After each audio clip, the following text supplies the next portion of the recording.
लेकुराचे हित वाहे माऊलीचे चेत ऐसी कळवळ्याची जाती करीला भाविन प्रीती पोटी भारवा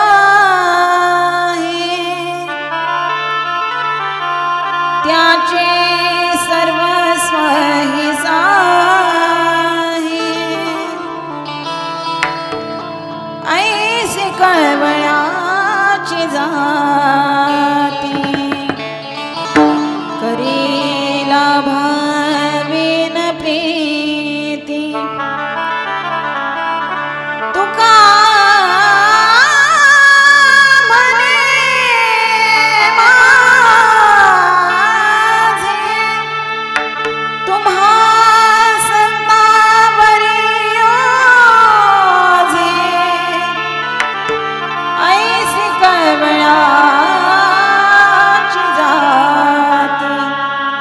करीला भाविन प्रीती विठ्ठल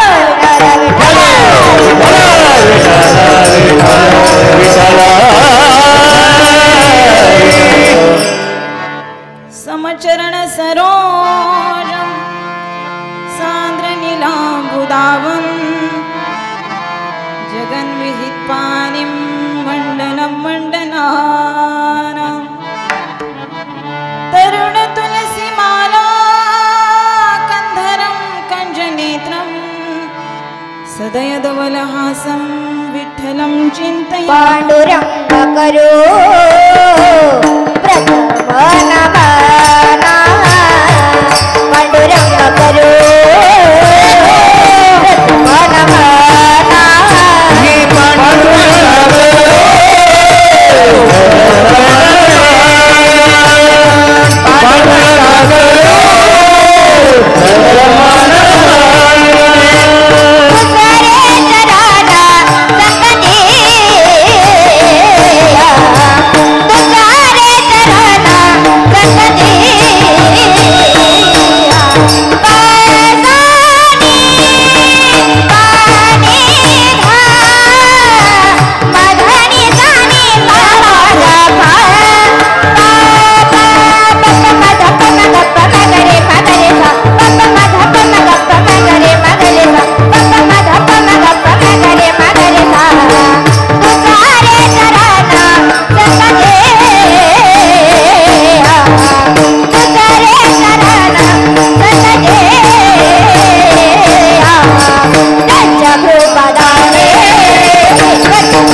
कृपादाने कथेचा विस्तार बाबाजी सद्गुरु दास तुका कलावज्ञ जीवोद्धरार्थावतारं कलांकांक तेजोति कामोदिवक्त्रं खलाळी शवादा पणोदार्य दक्षं समाधिस्थमूर्तिं भजे ज्ञानदेवम् अलंकापुरी रम्य सिंहासनस्थं पदाम्भोज तेजा स्फुरति प्रदेशम् विधीन्द्रादिदेवे सदा स्तूयमानम् समाधिस्थमूर्तिं भजे ज्ञानदेव। नमो ज्ञानेश्वरा नमो ज्ञानेश्वरा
नमो ज्ञानेश्वरा नमो ज्ञानेश्वरा निवृत्ती उदारा सोपान देवा मुक्ताबाई नमो त्रिभुवन पावनी आद्यत्र जननी देवाची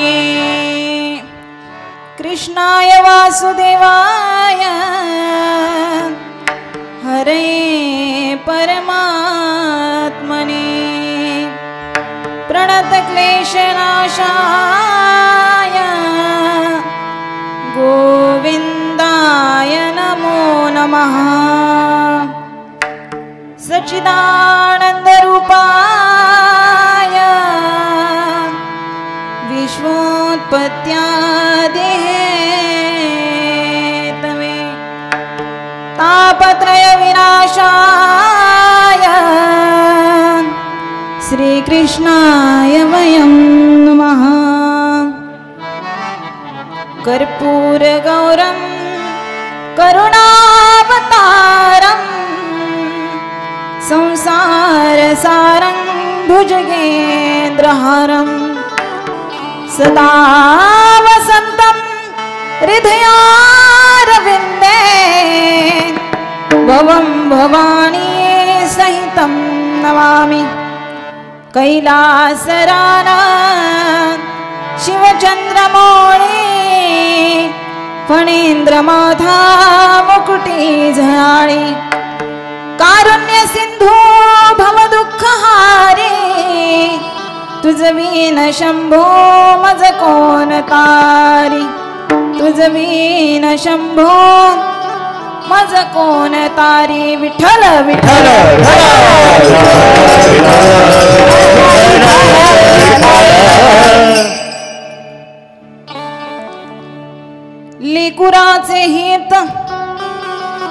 लेकुराचे हित वाहे माऊलीचे चित्त ऐसी कळवळ्याची जाती करी लाभावीन प्रीती। प्रस्तुत कीर्तन रूपी सेवेकरिता निवडलेला अभंग जगदवंद्य विश्ववंद्य महाराष्ट्र भूषण नव्हे नव्हे सकल संतांच्या कलशस्थानी असणारे श्री संत श्रीमंत जगद्गुरु तुकोबराय आणि जगद्गुरु तुकोबरायांच्या आईचं महत्व पटवून देणारा या ठिकाणी सुंदर असा 4 चरणांचा अभंग आजच्या या कीर्तन रूपी सेवेकरिता निवडला आहे। विठ्ठल विठ्ठल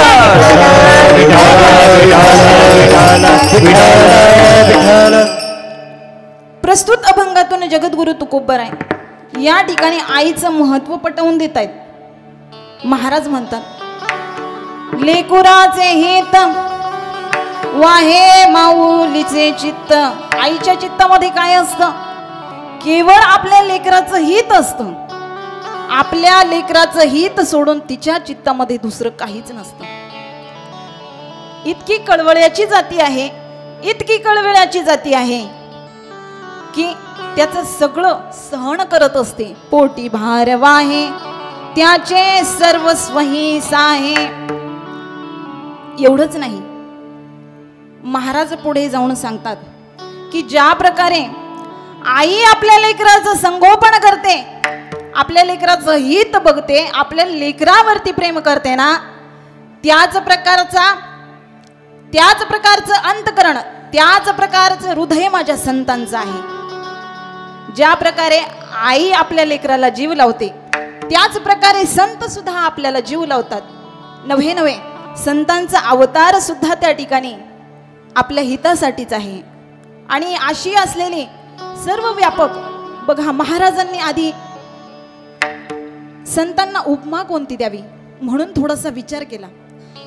पण विचार केल्यानंतर सर्व त्या ठिकाणी मृत्यू लोकामध्ये जी नाती आहेत ती नाती डोळ्यासमोर ठेवून बघितली. आणि डोळ्यासमोर ठेवून बघितल्याच्या नंतर त्या ठिकाणी आई इतकं श्रेष्ठ संतांना कोणीच वाटलं नाही. म्हणून त्या ठिकाणी आईची उपमा त्या ठिकाणी संतांना दिली. असा थोडक्यात माझ्या अल्पमतीप्रमाणे या अभंगाचा थोडक्यात धावता भावार्थ. विठ्ठल विठ्ठल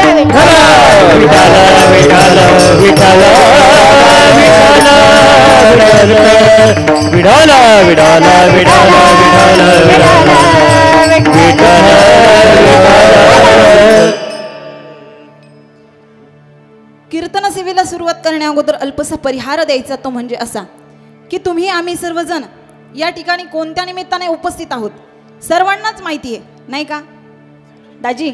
सर्वांनाच माहिती आहे, सर्वांना माहिती आहे. पण तरीही वक्त्याचं आद्य कर्तव्य म्हणून सांगायचं जर झालं तर या ठिकाणी आमच्या आजी कैलासवासी सरूबाई बाबूराव तिडके, आजींना जाऊन या ठिकाणी 1 वर्ष पूर्ण झालंय. 1 वर्ष पूर्ण झालंय, पण तरीही आपल्या आईची जी स्मृती आहे, आईची जी आठवण आहे, ती या परिवाराला पुनश्च एकदा झालेली आहे. मग त्यांच्या पश्चात असलेला परिवार ते म्हणजे आमचे मामाश्री असतील, श्री रघुनाथ बाबूराव तिडके आमचे मोठे मामा, त्याचबरोबर श्री दीपक बाबूराव तिडके आमचे लहाने मामा, त्याचबरोबर सुंदर असा मोठा परिवार आहे. आणि खऱ्या अर्थानं या ठिकाणी जो सोहळा होतोय ना, हा सोहळा होण्यासाठी फार मोठं पुण्य असावं लागतं. मी या कार्यक्रमाला सोहळा म्हणेन का? कारण आपण 2-3 वर्षापूर्वी बघितलंय, कोरोनाच्या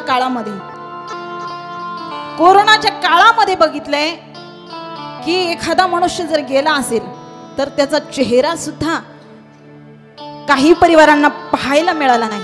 नव्हे दशक्रियाविधी सुद्धा काहींचे झालेले नाहीत. अशी सुद्धा त्या ठिकाणी प्रकार आपण कोरोनाच्या काळामध्ये बघितले. आणि सोहळा का म्हणेल तर माऊलीच सांगतात, देहाचिया गावालिया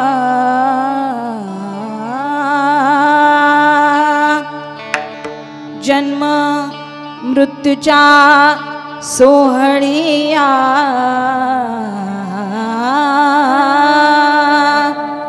ना म्हणून धनंजया जिया परी. सोहळा म्हणता येतं नाही का? एवढा उत्कृष्ट आणि बघा सुंदर असा परिवार आहे. त्यामध्ये आजींचे नातू श्री सोमनाथ रघुनाथ तिडके, त्याचबरोबर चिरंजीव साई दीपक तिडके, त्याचबरोबर आजींच्या मुली आहेत सौ सोमन शिवाजी चव्हाण, त्याचबरोबर सौ उषा सतीश आवारे, 2 मुली आहेत आजींना. त्याचबरोबर या ठिकाणी आजींच्या नातीसुद्धा आहेत. त्यामध्ये सौ योगिता अनिल वडजे नात आहे, त्याचबरोबर दीपाली विजय बस्ते नात आहे आणि श्रावणी दीपक तिडके. असा संपूर्ण असलेला परिवार अतिशय उत्कृष्ट असं नियोजन करून बघा.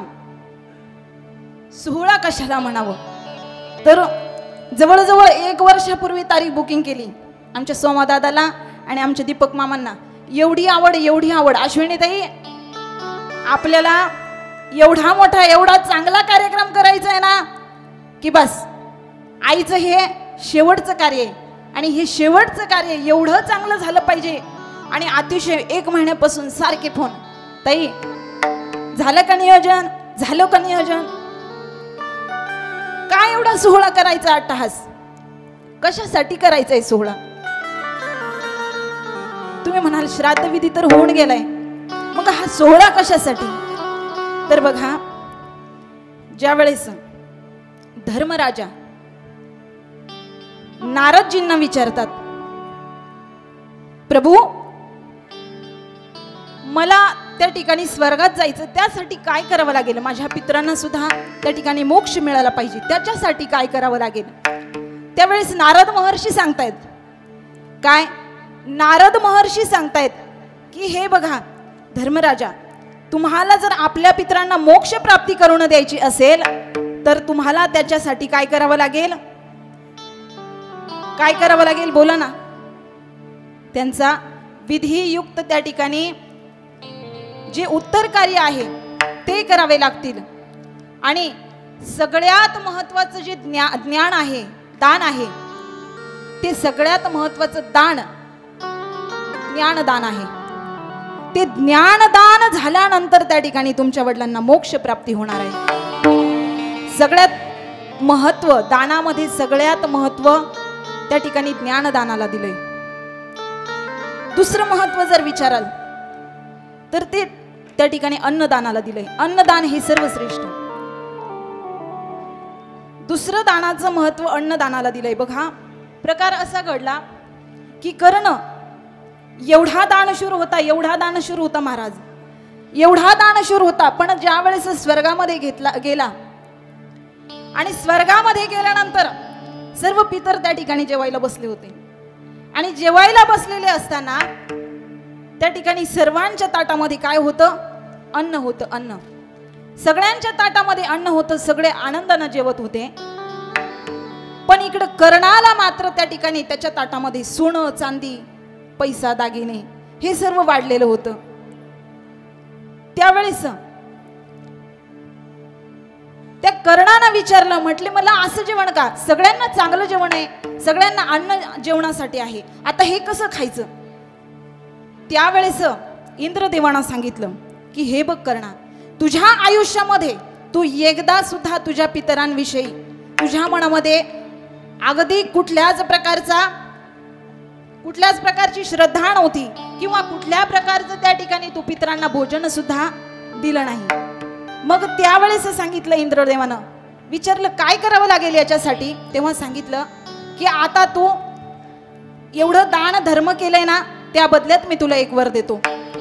तू पुन्हा 16 दिवस मृत्यू लोकामध्ये जा. कुणाला सांगितलं, कर्णाला.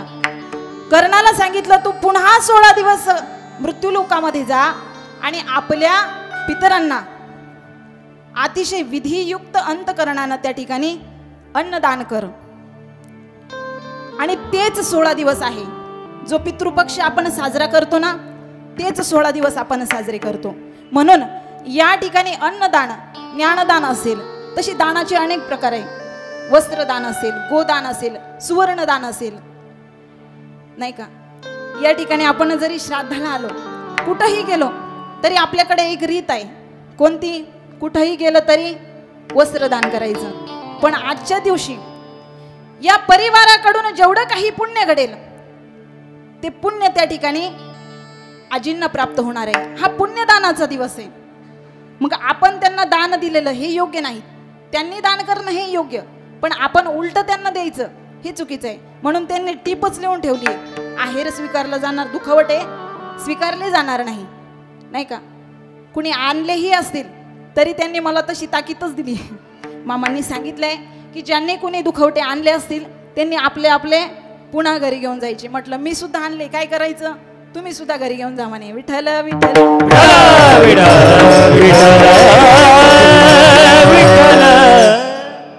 एवढा मोठा अट्टहास त्यांनी केलाय, एवढा मोठा सोहळा साजरा केलाय. का हा सोहळा साजरा करायचा. बघा, आपल्यावरती या मृत्यू लोकामध्ये आल्यानंतर 3 प्रकारचे ऋण असतात. पहिलं आहे देव ऋण, दुसरं आहे मातृपितृ ऋण आणि तिसरं आहे साधू संतांचं ऋण. या ऋणातून उतराई होण्यासाठी प्रत्येकानं काही ना काहीतरी केलं पाहिजे, काहीतरी उपाययोजना केल्या पाहिजे. मग आता ज्या आई वडिलांनी आपल्यासाठी रात्रंदिवस कष्ट केले त्या आई वडिलांचे उपकार आपल्यावरती किती आहेत ते आपल्याला शब्दात सुद्धा सांगता येणार नाही. बघा, आकाशाचा कागद केला, समुद्राची शाही केली आणि स्वतः सरस्वती माता जरी लिहायला बसल्या तरीही सुद्धा आई वडिलांचे उपकार लिहिता येऊ शकत नाही. एवढे अगणित उपकार आपल्यावरती आपल्या आई वडिलांचे आहे. म्हणून तर म्हणतात ना, आई वडील माझे थोर काय सांगू त्यांचे उपकार. आई वडील माझे थोर काय सांगू त्यांचे उपकार. जीवनाच्या वाटेवरती किती असतो त्यांचा आधार. आई माझी मायेचा सागर लातीने जीवनाधार.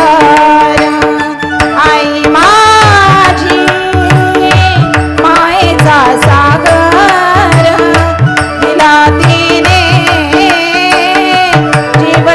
जीवनाधार.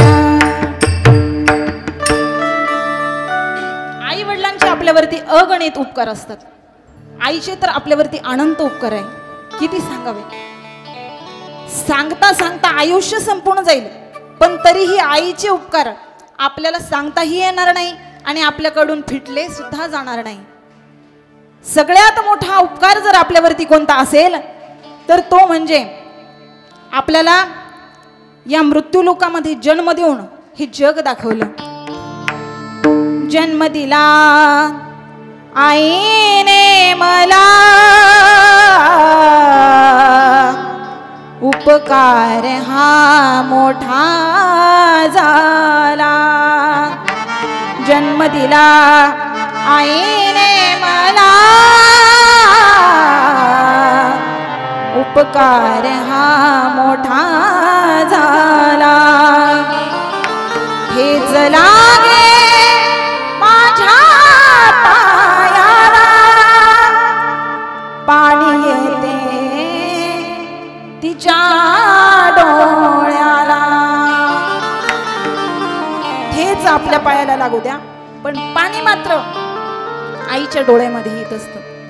एवढे अनंत उपकार आपल्यावरती आपल्या आई वडिलांचे आहेत.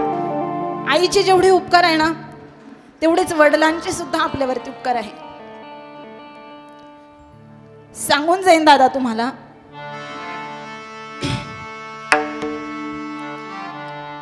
वडिलांचं आपल्या पाठीवरती हात असणं हे फार महत्वाचं त्या ठिकाणी आहे. फार महत्व आहे आपल्या आई वडिलांना. बघा, तुमच्या डोळ्यासमोर तुम्हाला उदाहरण दिसत आहे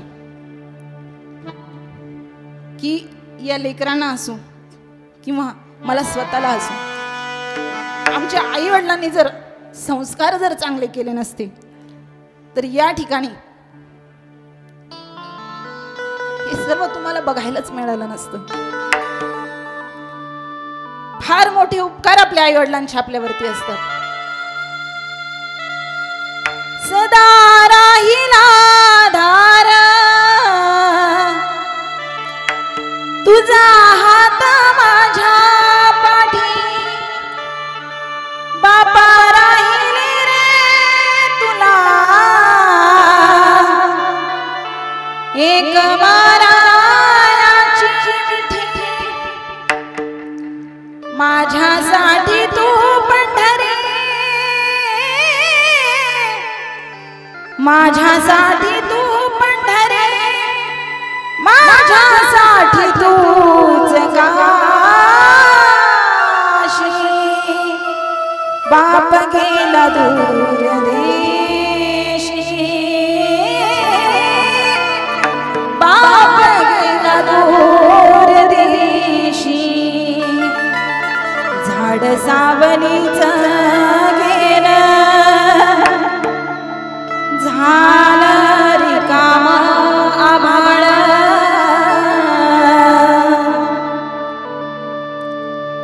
आता खेळ हा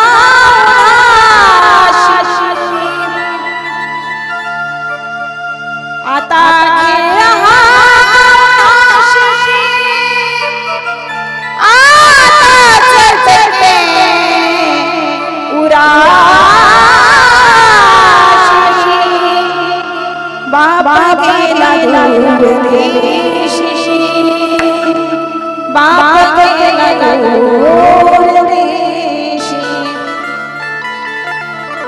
ज्यांना आपले आई वडील जिवंत आहे ना, त्यांना आई वडिलांचं महत्व नाही कळणार दादा. माझ्या ताईंनो, ज्यांचे आई वडील जिवंत आहेत त्यांना हे महत्व नाही कळणार. पण ज्यांचे आई वडील त्यांना सोडून गेलेत ना, त्यांना विचारा आई वडिलांची किंमत काय असते.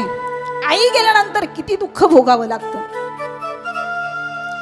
विझला हो, विझला हो नंदा दीप, कशी जाऊ मी मंदिरा. विझला हो नंदा दीप, कशी जाऊ मी मंदिरा. विझला हो नंदा दीप, कशी जाऊ मी मंदिरा.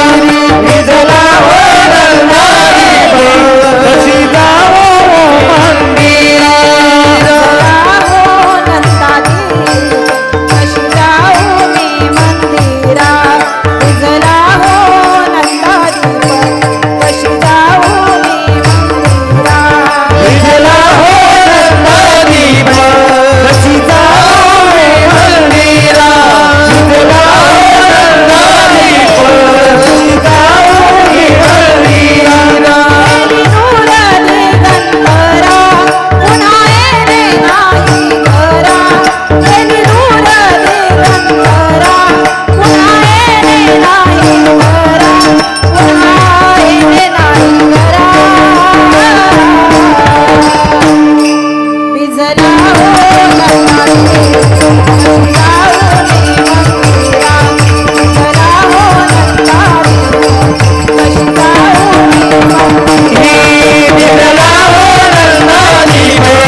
माती आड गेलेला सूर्य पुन्हा दुसऱ्या दिवशी उगवेल. पण त्या ठिकाणी ढगा आड गेलेला सूर्य पुन्हा उगवेल, पण माती आड गेलेले आई वडील पुन्हा आपल्याला आयुष्यामध्ये कधीच मिळू शकत नाही दादा. या मृत्यू लोकामध्ये आई वडिलांशिवाय आपलं हित दुसरं कुणीच करू शकत नाही. हा, तसे अनेक नाते आपल्याला या मृत्यू लोकामध्ये बघायला मिळतात. एकमेकांना जीवही लावतात, पण आई वडिलांना इतका जीव या मृत्यू लोकामध्ये कुणीच लावू शकत नाही. आपल्या हिताचा विचार कुणी करू शकत नाही का.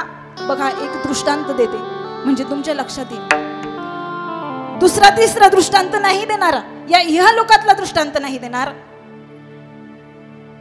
ज्यांनी चंद्र सूर्य असेपर्यंत आपली ख्याती अजरामर केली ते माझे ज्ञानोबराय, माझी मुक्ताई, माझे सोपान काका, निवृत्तीनाथ दादा असतील. एकेकाळी ह्याच समाजाने माझ्या माऊलींना, माझ्या मुक्ताईला फार त्रास दिलाय दादा. एवढा त्रास दिलाय, आज मोठ्या आनंदाने त्यांच्या त्या ठिकाणी संजीवन सोहळा साजरा करतात.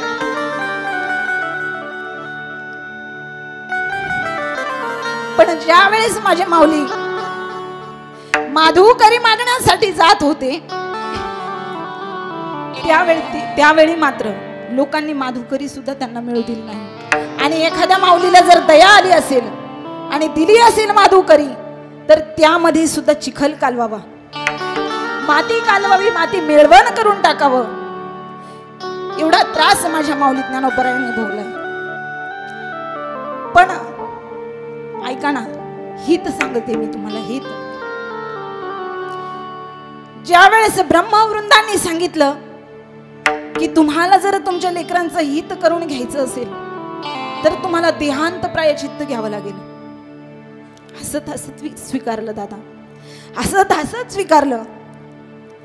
देहांत प्राय चित्त सोपी गोष्ट आहे? सोपी गोष्ट आहे का महाराज? तरीही आपल्या लेकरांचं हित होणार आहे या हेतून त्यांनी ते देहांत प्राय चित्त सुद्धा स्वीकारलं. माझे विठ्ठलपंत रुक्मिणी मासाहेबांना सांगतात, रुक्मिणी, आपल्याला जर आपल्या लेकरांचं हित करायचं असेल तर आपल्याला देहांत प्रायचित्त हा एकच पर्याय आहे. मासाहेब म्हटलं, ठीक आहे, काय हरकत नाही.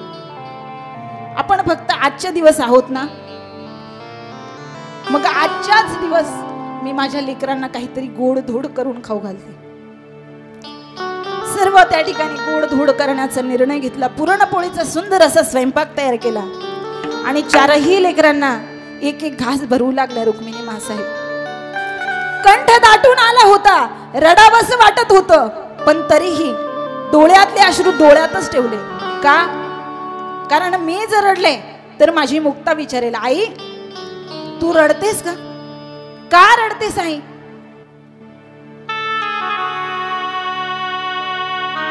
ही गोष्ट ज्या वेळेस माझी मुक्ता विचारेल ना, त्यावेळेस मला उत्तर देता येणार नाही.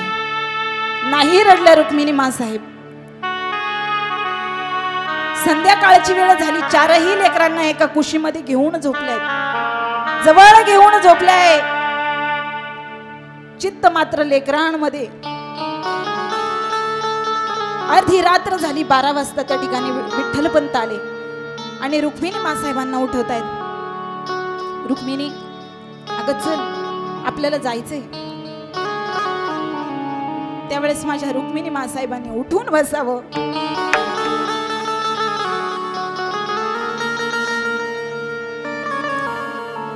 उठून बसावं आणि त्या ठिकाणी एका एका लेकराला जवळ घ्यावं. जवळ घेऊन त्या ठिकाणी एका एका लेकराच्या तोंडावरून हात फिरवावा. 5 वर्षाची माझी छोटीशी चिमुरडी मुक्ता, तिला जवळ घ्यावं आणि जवळ घेऊन त्या ठिकाणी हंबरडा फोडून रडावं. अशी अवस्था माझ्या रुक्मिणी मासाहेबांची झाली. पण तरीही रडत नव्हत्या. तितक्यात विठ्ठलपंतांनी यावर, रुक्मिणी, अगं रडू नकोस, वेडी आहेस का? आपल्या लेकरांचं हित करायचंय आपल्याला. निघावं रस्त्यातून त्या ठिकाणी उंबरठ्याजवळ जावं आणि उंबरठ्याजवळून पुन्हा मागे यावं. पुन्हा मागे येऊन लेकरांना कवटाळावं. आणि त्याच ठिकाणी एक पत्र माझ्या निवृत्तीनाथ दादांना लिहून ठेवलं. दादा, आजपासून तूच या 3ही भावंडांची आई आणि तूच बाप सुद्धा आहेस. सकाळी त्या ठिकाणी माझे निवृत्तीनाथ दादा उठतात आणि आजूबाजूला बघता कुणीही दिसत नाही. कुणीच दिसलं नाही, पण ते पत्र लिहून ठेवलेलं होतं ते दिसलं. वाचलं आणि जोर जोरात रडावं की काय, तोंड झोडावं की काय, अशी अवस्था माझ्या निवृत्तीनाथ दादांची झाली.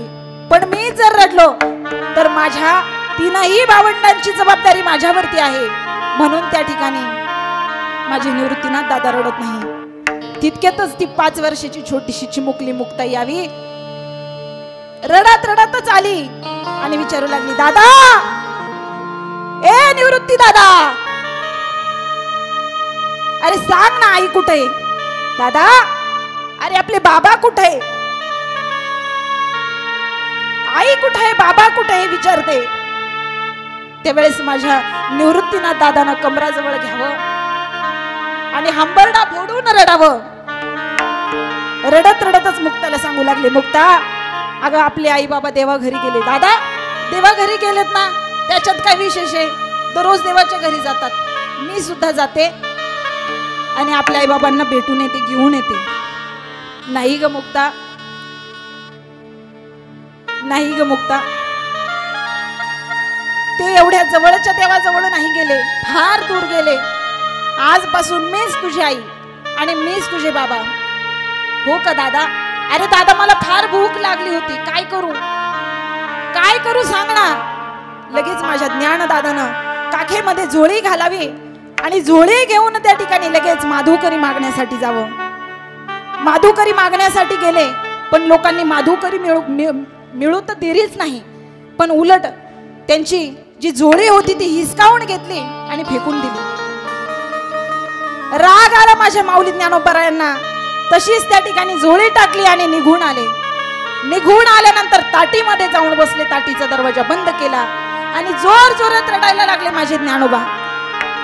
ज्ञानदादा रडताय हा आवाज माझ्या मुक्तेच्या कानावरती गेला आणि कानावरती आवाज गेल्यानंतर मुक्ता धावतच आली. धावत आली आणि ताटीच्या दरवाजाजवळ जाऊन उभी राहिली. दादा, ए दादा, ज्ञानदादा, मी आज तुझ्याकडे जेवायला मागितलंय म्हणून रडतोयस का दादा? दादा दार उघड रे दादा, आजपासून तुझ्याकडे जेवायला मागणार नाही दादा. कितीही भूक लागली तरीही सुद्धा तुझ्याकडे जेवायला मागणार नाही दादा. दार उघड. दादा आपण योगी आहात. योगी पावन मनाचा, योगी पावन मनाचा, योगी पावन मनाचा, योगी पावन मनाचा, योगी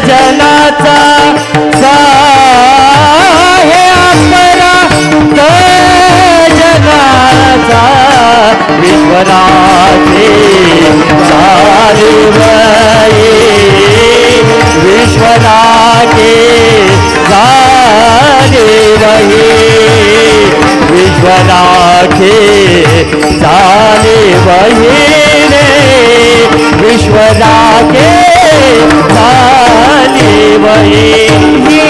साहे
तरी आपण मात्र आग व्हायचं नाही दादा. आपलं काम पाणी व्हायचं आहे. आपण संत आहोत दादा आणि संतांचं एकच काम असतं, उद्धाराय जन जड जीव. याच्यासाठीच त्यांचा अवतार आहे ना. एवढं हित त्या ठिकाणी बघणारा दुसरं कुणीच नाही. आणि म्हणूनच महाराज सांगतात की लेकराचं जर हित बघणारे कोणी असतील तर ते फक्त त्याचे आई वडील असतात. नव्हे नव्हे, फक्त आईच्या चित्तामध्ये लेकराचीच चिंता असते. अभंगाचं पहिलं चरण. ऐसे लेकुराचे हित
लेकुराचे हित वाहे माऊलीचे चित्त.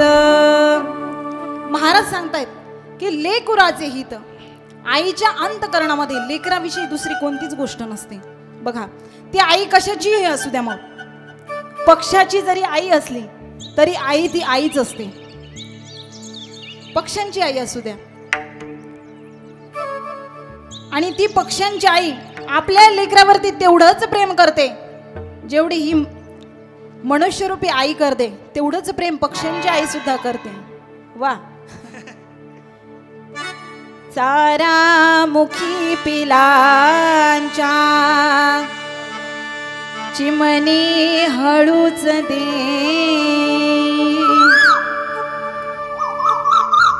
गोठ्यात वासराना ह्या चाटतात गाई. वात्सल्य हे पशूंचे मी रोज रोज पाही, पाहुणी अंतरात्मा व्याकुळ मात्र होई.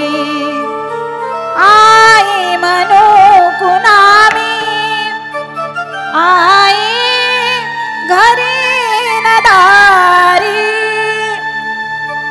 स्वामी तिन्ही जगाचा आई विना भिकारी. स्वामी तिन्ही जगाचा आई विना भिकारी. जगाचा मालक जरी असला तरी मात्र त्याची आई ज्या वेळेस नसते ना, त्यावेळेस आईची कमतरता त्याला सुद्धा वाटते. कुणाला? आई नावाची देवालाही वाटे नवलाई, पंढरीचा पांडुरंग म्हणे स्वतःला विठाई. देवाला सुद्धा आई नावाचं फार महत्व आहे. का? कारण आपल्या हृदयामध्ये, आपल्या उदरामध्ये आपलं लेकरू आंधळ जन्माला येणार आहे की पांगळ जन्माला येणार आहे की बहिर जन्माला येणार आहे, हे तिला माहित असतं का? महिला मंडळ बोला ना, माहित असतं का? माहित नसताना सुद्धा 9 महिने 9 दिवस आपल्या लेकरावरती अगदी जीवा पाड प्रेम करते. नव्हे 9 महिने आणि 9 दिवस त्याचं ओझं वागवते. म्हणूनच महाराज अभंगाच्या 2ऱ्या चरणातून सांगतात, आई ती कळवळाची जाती, आई ती कळवळाची जाती, आई ती कळवळाची जाती, आई ती कळवळाची जाती, आई ती कळवळाची जाती,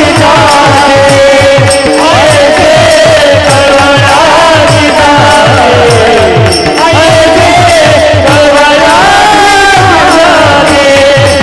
ती कळवळाची जाती.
कळवळ्याची जाती करीला भावेन प्रीती करीला भावेन प्रीती ऐसी कळवळ्याची जाती ऐसी कळवळ्याची जाती.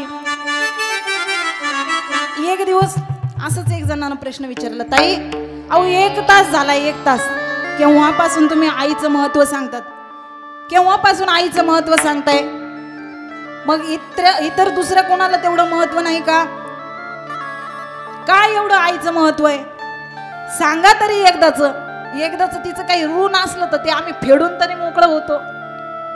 बेंडके महाराज त्यानं प्रश्न विचारला, काय एवढं आईचं ऋण आहे सांगा तरी. त्यावेळेस विचारत विचारत स्वामी विवेकानंदांकडे गेला आणि विवेकानंदांजवळ गेल्यानंतर हाच प्रश्न पुन्हा विचारला, स्वामीजी अहो सगळे साधू संत देव सुद्धा आईचीच महती गातात, काय एवढं आईचं महत्व. त्यावेळेस स्वामीजींनी काहीच उत्तर दिलं नाही.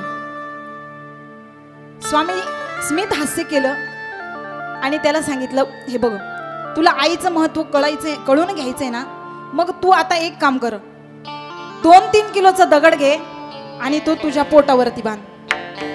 किती दिवस? फक्त 1 दिवस. आजच्या दिवस पोटावरती दगड बांध आणि उद्या त्या ठिकाणी माझ्याकडे ये.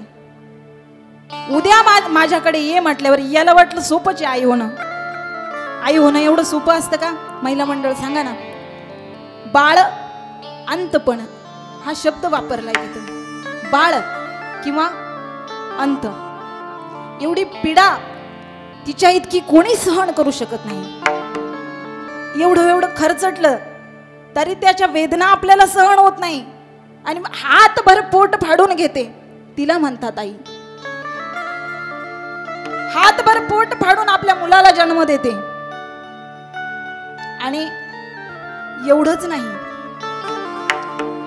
बालपणी मी खेळत खेळत दिसत होतो तारा, तुझ्या प्रेमामृताचा पाजिला तो पाना, तुझ्या या उपकाराची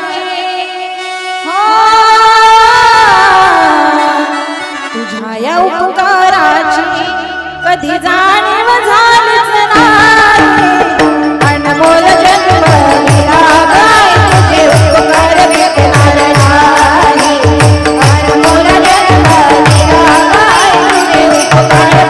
नाही. अनमोल जन्म दिला गाय तुझे उपकार भेटणार नाही. अनमोल जन्म दिला गाय तुझे उपकार भेटणार नाही. अनमोल जन्म दिला गाय तुझे उपकार भेटणार नाही. आई तुझ्या मूर्ती वाणी या जगात भरली आहे. आई तुझ्या मूर्ती वाणी या जगात भरली आहे. अनमोल जन्म दिला गाय तुझे उपकार भेटणार नाही.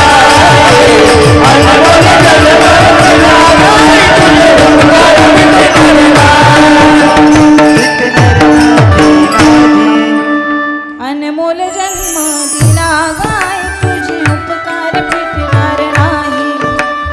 अनमोल जन्म दिला गाय तुझे उपकार भेटणार नाही.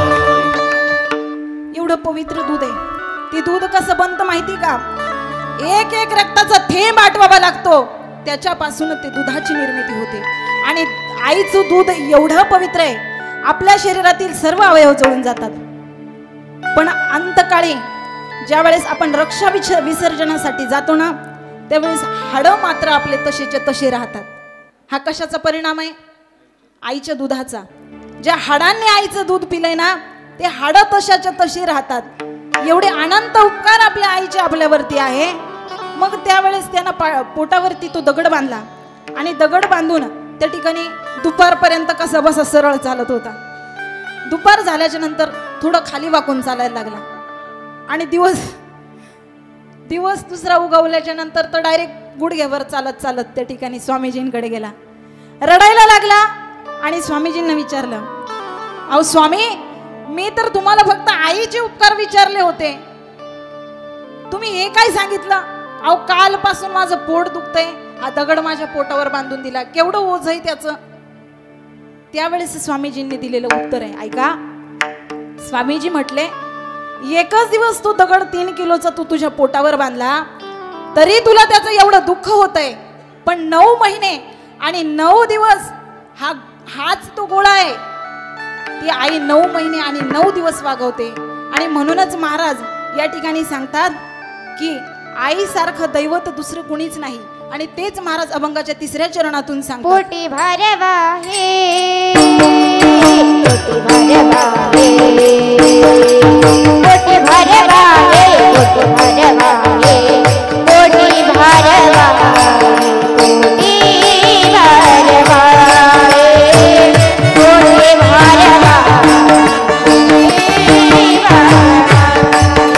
पोटी भरवा हे,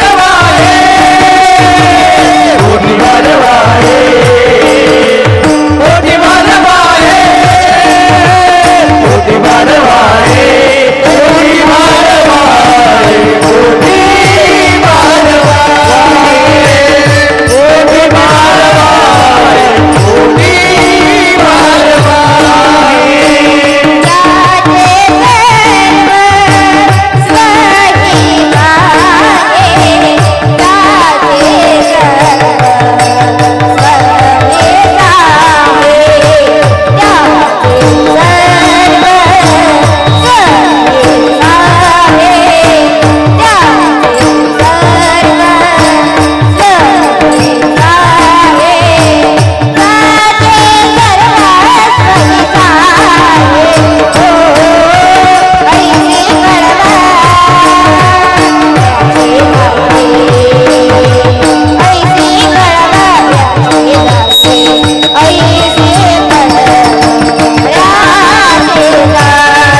ऐसी कळवळ्याची जाते करीला भावीन प्रीती.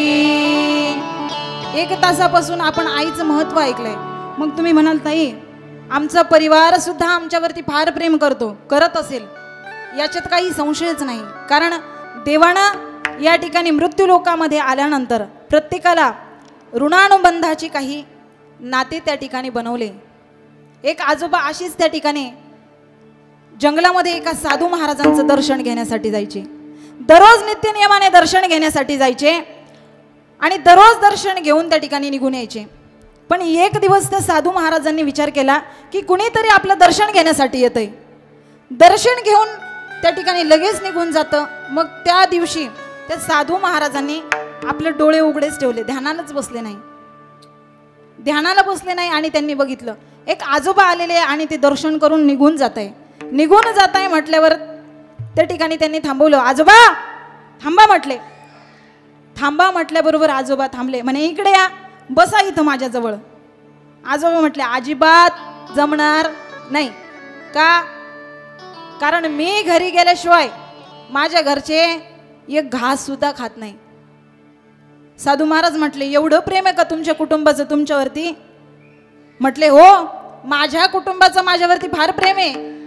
म्हणे बरं आजोबा तुमचं कुटुंब फार प्रेम करतं, त्याच्यात काही विशेष नाही. म्हटले सगळ्यांचंच कुटुंब करतं, पण बघा तुम्हाला तुमच्या जीवनाचं कल्याण करून घ्यायचं असेल तर उद्यापासून, आज जसे थोडा लेट येताना, उद्यापासून पहाटे 4 वाजताच माझ्याकडे या.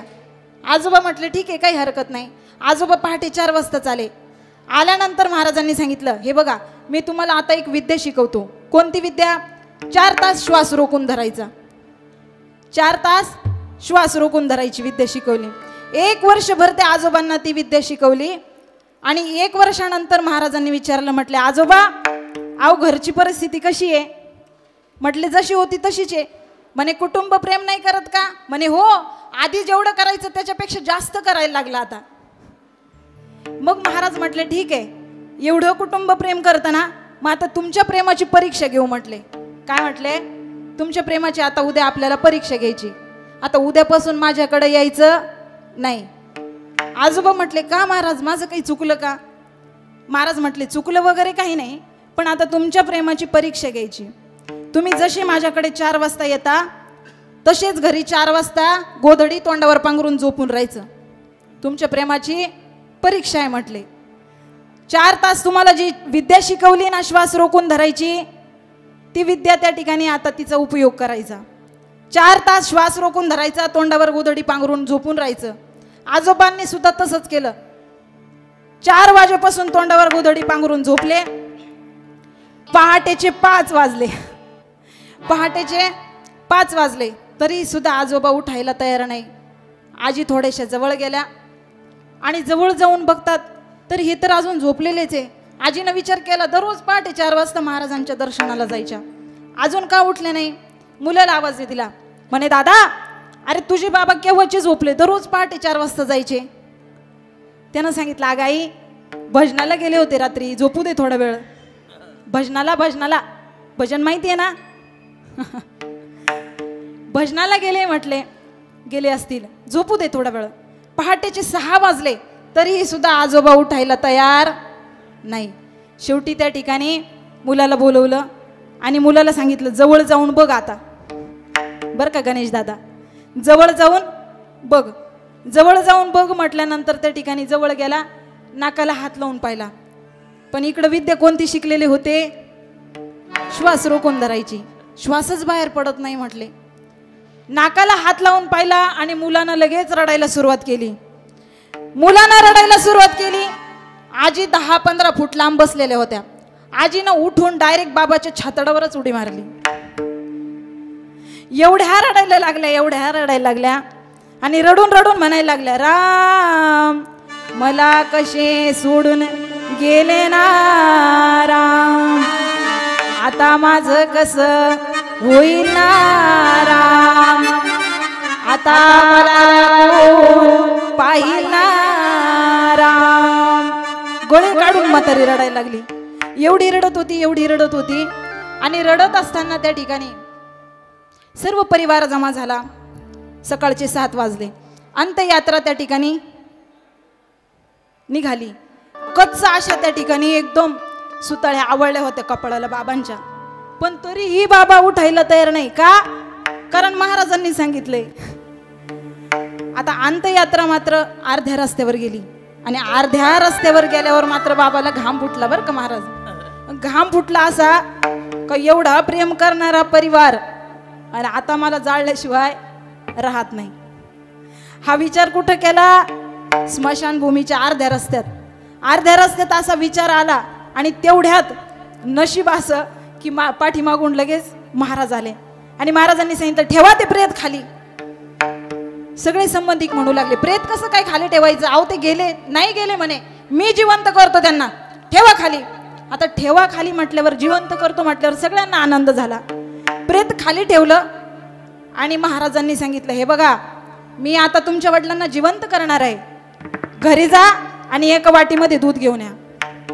लगेच कुणीतरी पळत पळत घरी गेलं आणि वाटीमध्ये दूध घेऊन आले. महाराजांनी ती वाटी घेतली आणि खिशातून खडी साखर काढली.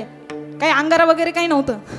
खडी साखर काढली आणि त्या दुधामध्ये मिक्स केली आणि ज्या आजी लई जोर जोरात रडत होत्या ना, गळा काढून काढून रडत होत्या ना, त्यांच्याकडे ती वाटी केली. म्हणे आजी लई प्रेम होतं म्हणे तुमचं बाबांवर, हे दूध तुम्ही प्या, हे दूध पिल्या पिल्या तुमचे बाबा उठून बसणार आणि तुम्ही मरून पडणार. आजी जेवढ्या जवळ होत्या ना त्याच्यापासून 15-20 फूट लांब. मग त्या ठिकाणी मुलांकडे ती वाटी फिरवण्यात आली. घ्या कोणीतरी हे दूध, तुमच्या वडिलांना जिवंत करायचे. मुलं म्हटले, अहो आमच्या प्रॉपर्टीचे अजून भरपूर कामं बाकी आहे, लेकरं बाळ लहान आहे, अजून आमचा भरपूर संसार करण्याचा त्या ठिकाणी टाइम आहे नाही का, आम्ही कसं काय घ्यायचं. आता आजोबा गेले ठीक आहे, त्यांचं वयच होतं म्हटले जायचं. मग महाराज म्हटले, तुम्ही कोणीच घेणार नाही का.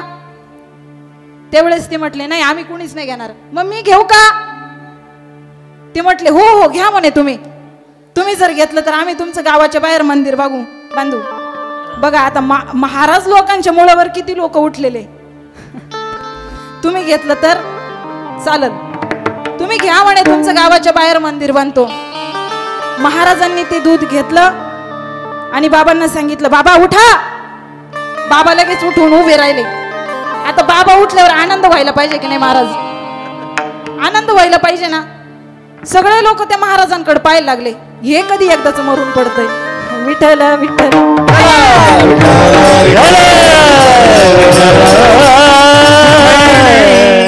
मला याच्याकरता सांगायचे की मृत्यू लोकामध्ये सर्वच नाते ही शेवटपर्यंत आपल्या उपयोगाला येत नसतात, शेवटपर्यंत आपल्या कोणीच उपयोगाला येत नाही. म्हणून तर महाराज लोक सांगतात ना, नाही रे नाही कुणाचे कोणी, नाही रे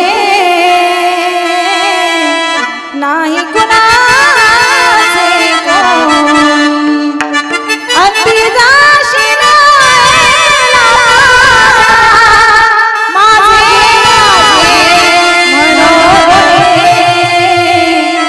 नाही रे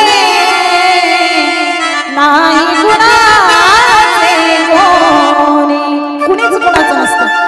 पण ज्या आई वडिलांनी आपल्याला जन्म दिलाय ना, जर एखाद्या वेळेस बाळानं लेकरानं जर एखाद्या ठिकाणी गादीवर लघवी केली असेल तर त्या बाळाला बाजूला करून ती आई त्या लघवीवरती झोपत होती आणि लेकराला लांब कोरड्या जागेवरती झोपत होती. अनंत उपकार आपल्या आईवडिलांचे आपल्यावरती आहेत, म्हणून त्यांच्या ऋणातून उतराई होण्याकरता काहीतरी केलं पाहिजे. म्हणून त्याच अनुषंगानं चालू असलेला हा कार्यक्रम, त्यांच्या ऋणातून उतराई होण्याकरता.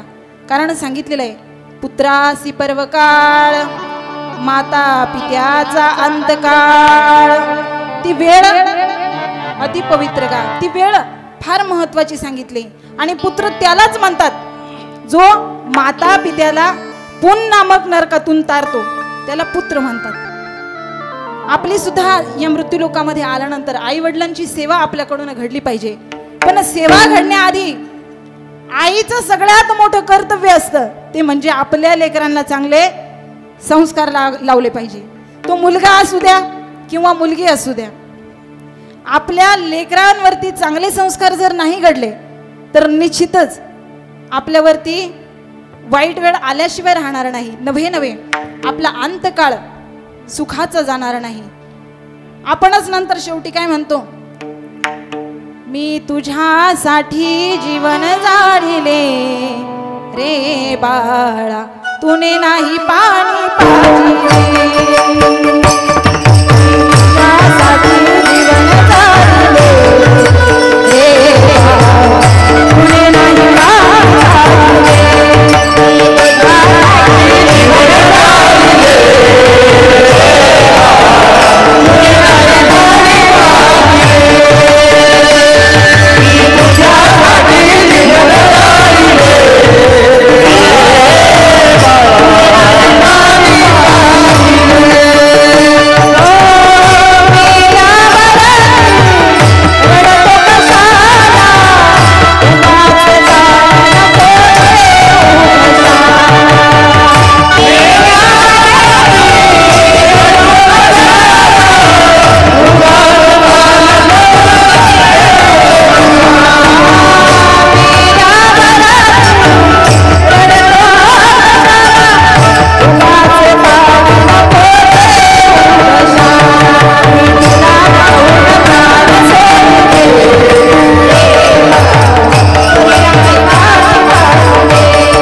महिला मंडळ आपल्याकडे असते. ज्या वेळेस डॉक्टर आपल्याला सांगतात ताई तुम्हाला कोणतंच काम करता येणार नाही, तुम्हाला एकच काम, कोणतं?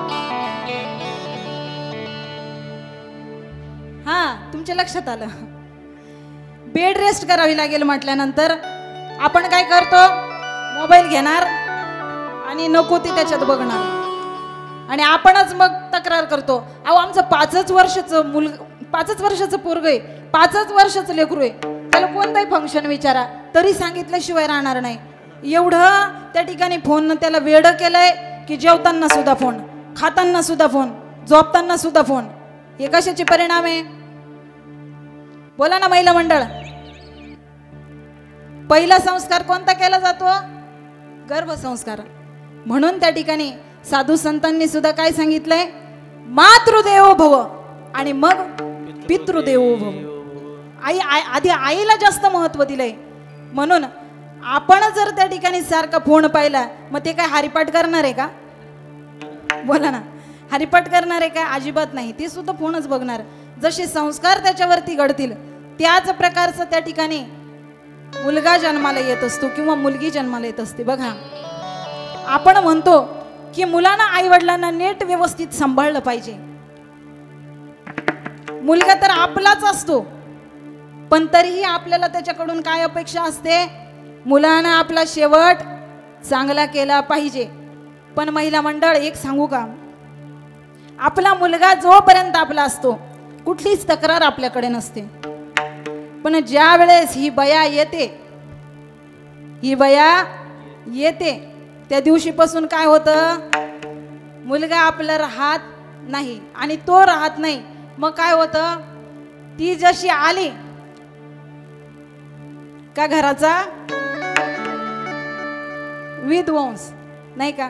म्हणून फक्त मुलांवरती संस्कार नकोय, मुलींवरती सुद्धा तेवढ्याच प्रमाणात चांगले संस्कार घडले पाहिजे. मुलींना चांगला स्वयंपाक बनवता आला पाहिजे, मुलींना आपला धर्म काय हे कळालं पाहिजे, मुलींना त्या ठिकाणी थोरा मोठ्यांचा त्या ठिकाणी आदर करणं हे महिला मंडळाचं काम आहे. पहिल्यांदा आपल्या मुलींना मोठ्या माणसाचा आदर करायला शिकवा, तेव्हा खऱ्या अर्थानं ही भारतीय संस्कृती टिकून राहील.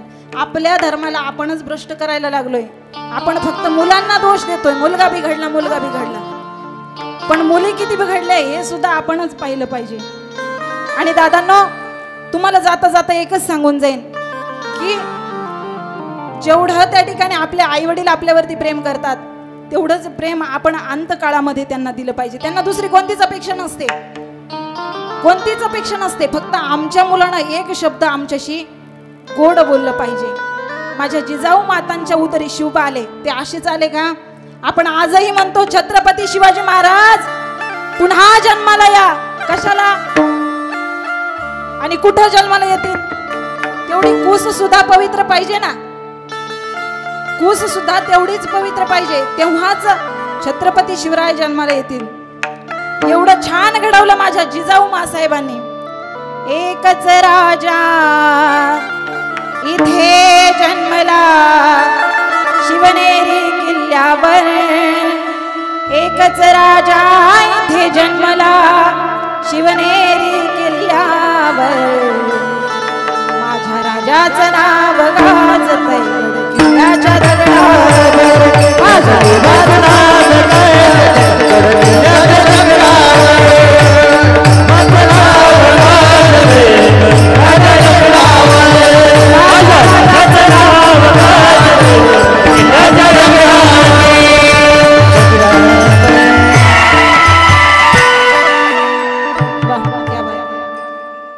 एकच राजा इथे जन्मला शिवनेरी किल्ल्यावर, एकच राजा इथे जन्मला शिवनेरी किल्ल्यावर, माझ्या राजाचं नाव गाजतंय गड किल्ल्याच्या दगडावर.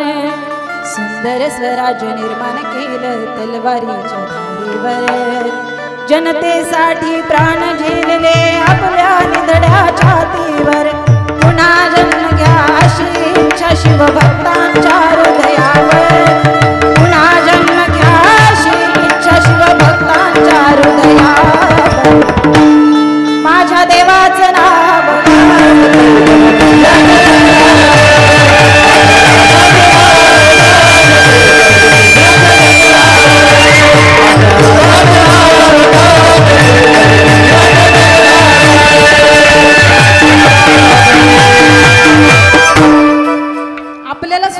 असेल की आपला मुलगा छत्रपती शिवरायांसारखा झाला पाहिजे, धर्मवीर संभाजींसारखा झाला पाहिजे, आपली मुलगी अहिल्याबाई होळकरांसारखी झाली पाहिजे, माँसाहेब जिजाऊंसारखी झाली पाहिजे, मीराबाई सारखी झाली पाहिजे, मुक्ताबाई सारखी झाली पाहिजे, तर आपण सुद्धा संस्कार चांगले केले पाहिजे. म्हणून या ठिकाणी महाराज सांगतायत की ज्या प्रकारे आई वडील आपल्या लेकराचं ओझं बाळगतात, त्याच प्रकारचं ओझं हे संत आपल्या डोक्यावरती घेत असतात. आणि महाराज तेच अभंगाच्या 4थ्या चरणातून सांगतात.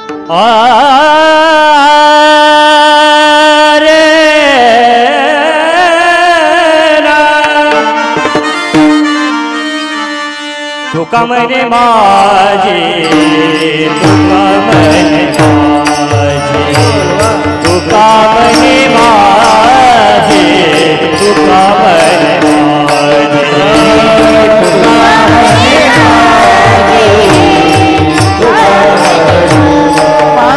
तुका म्हणे माझे,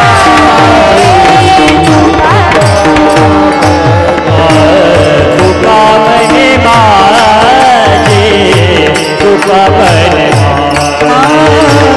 तुका म्हणे माझे, तुका म्हणे माझे, तुका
लागे तुम्हा संतावरी ओझे ऐसी कळवळ्याची जाती करीला भावीन प्रीती.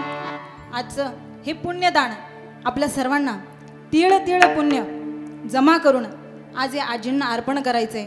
म्हणून सगळ्यांनी एक वेळा मोठ्या प्रेमानं भगवंताचं भजन करायचंय. हातानं टाळी वाजवायची आणि मुखानं भजन करायचंय. सर्वांनी हात वरती करा ज्यांना हात असतील त्यांनी. आणि ज्यांना वाटत असेल की पुढच्या जन्मी सुद्धा आपल्याला 2 पायाचं आणि 2 हाताचंच होऊन यायचंय, 4 पायाचं ज्यांना होऊन यायचं असेल त्यांनी हात खालीच राहू द्या. विठोबा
अतिशय सुंदर असं आयोजन नियोजन करून या ठिकाणी माझ्या दोन्ही मामांनी आणि माझा बंधू सोमनाथ दादा अतिशय उत्कृष्ट असं नियोजन करून या ठिकाणी आपल्या आजीच्या आईच्या ऋणातून उतराई होण्याचा या ठिकाणी काहीतरी त्यांचा अट्टाहास होता.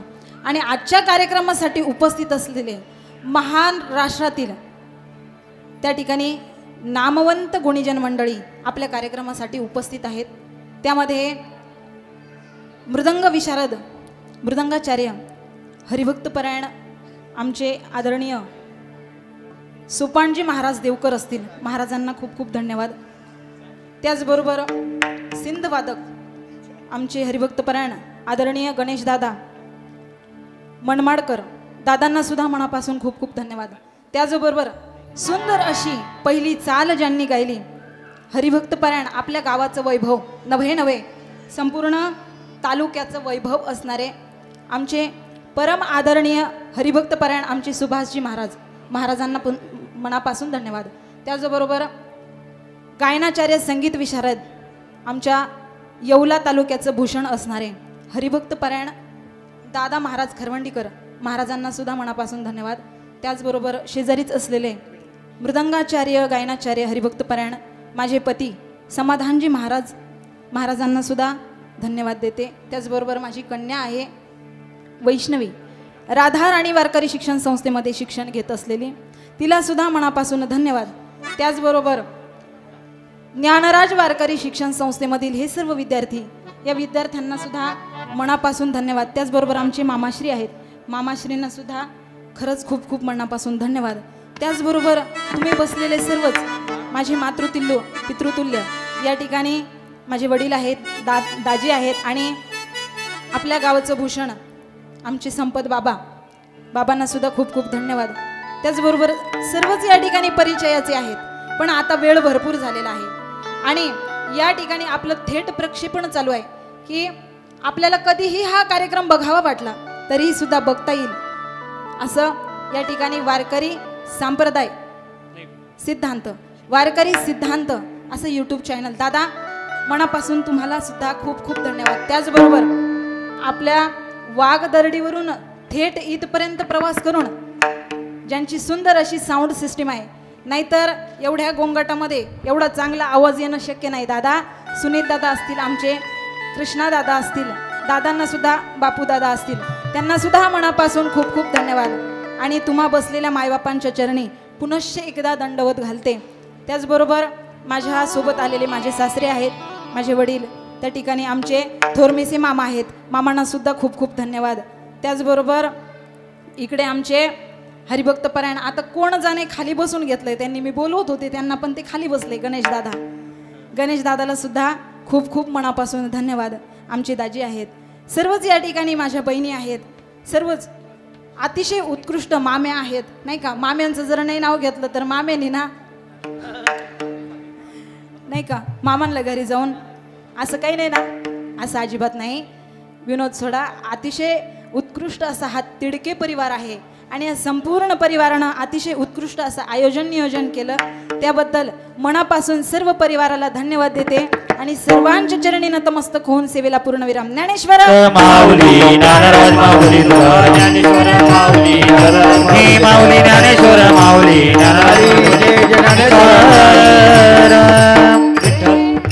विठ्ठल जय विठ्ठल जय जय विठ्ठल बोलिले पुरे वेडे वाकोडे क्षमा हरे नाही विचारिला अधिकार म्या तुला क्षमा महाराज तुम्ही